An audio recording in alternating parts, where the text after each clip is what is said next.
Сите знаеме дека парите вредат се помалку, но колку навистина? Американците направија анализа на цените на возилата која дава прецизен одговор на тоа прашање.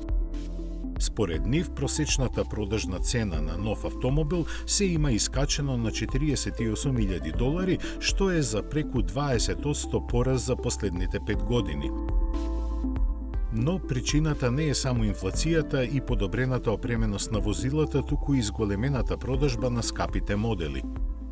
Податоците велат дека за истиот период продажбата на возила поскапи од $100,000 во Соединетите Американски држави има пораснато за неверојатни 333%. Лидер според испораките во шестцифрениот клуб е Range Rover, а веднаш зад него е Porsche. На спротивниот крај пак на ценовната спирала со најниска просечна продажна цена на нов автомобил се наоѓаат Mitsubishi и Nissan.